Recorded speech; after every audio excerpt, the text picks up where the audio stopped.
Today we're going to install a new camshaft positioning sensor on a 2010 Ford F-150 Platinum.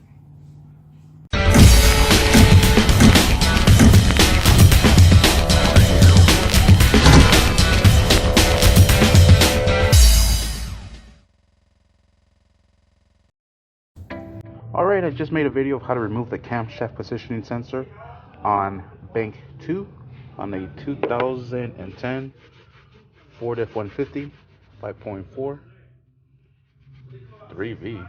I don't know, third version I guess. So anyways, so there's the old one out with the old and with the new. So let's go ahead and install it. I'm going to put the camera back in the same position I had it on the top view. And the tools that you're going to be needing, there it is. It's going to be a 5/16. Perfect.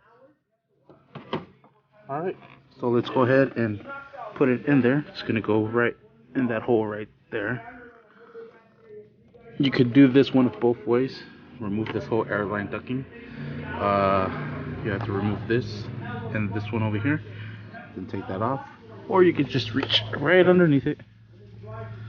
Like so. And just wiggle it in there.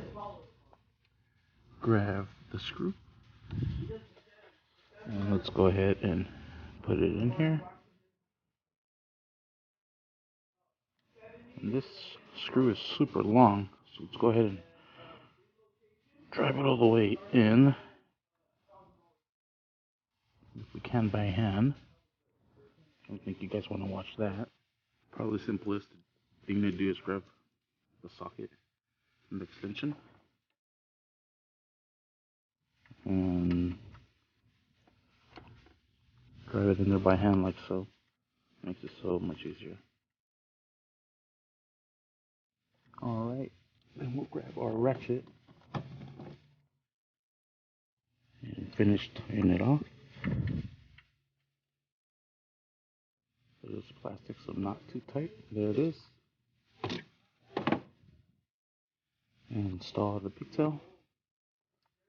Perfect. And there it is. Now it's just reaching in through this side, like so, and doing the work. There it is. I have to take that off. And that's how you install a camshaft positioning sensor on a 2010 Ford F-150. My boss is over there on the other side hiding. Thank you for watching. Please like and subscribe. Don't forget to hit that bell. All right, let's get out of here before we get kicked out.